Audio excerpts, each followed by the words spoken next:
मसीह के साथ एक होना ये सीरियल है। सिलसिला डोम फितरत और ज़िंदगी किताब का नाम है।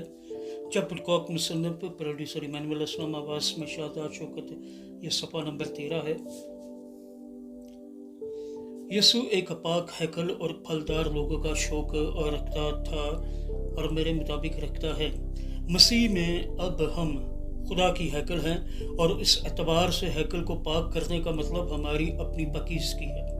जिस तरह यसु ने हैकल को पाक किया उसी तरह वो हमें भी पाक करेगा।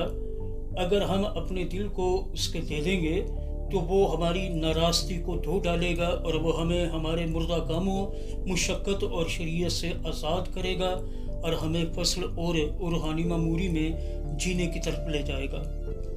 फिर जब हमारे दिल पाक हो जाते हैं तो जिस तरह खुदा की हजूरी ने सुलेमान की हैकल को मामूर किया उसी तरह यसु हमें अपनी हजूरी से मामूर करेगा। वो हमारे अंदर जलाल और ज़िंदगी होगा। आमीन। आगे खुलासा है, समरी है। खुदा का तहरीरी कलाम यसु और उसमें हमारी मेरास की हकीकत को ज़ाहिर करता है। जब हम रूह और कलाम को इकट्ठा करते हैं तो हम कलाम के रूहानी पहलुओं को देखना और यसु में तरक्की की चाबियां हासिल करना शुरू कर देंगे।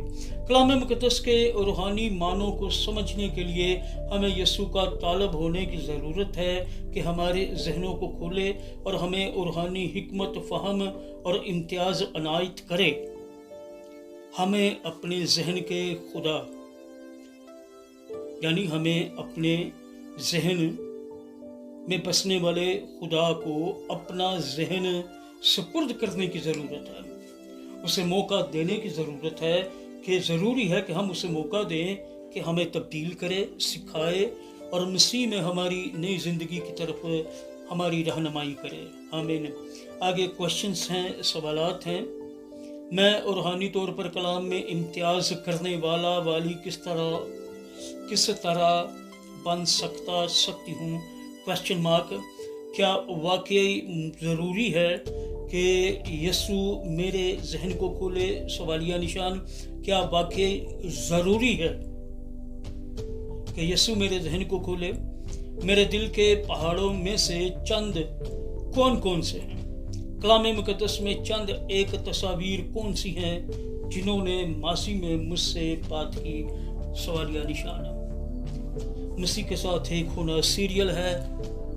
फितरत और ज़िंदगी किताब का नाम है। चैप्टर का मुसन्नफ प्रोड्यूसर इमानुएल अस्लम आवाज़ में शादा शौकत और ये सफ़ा नंबर 13 है।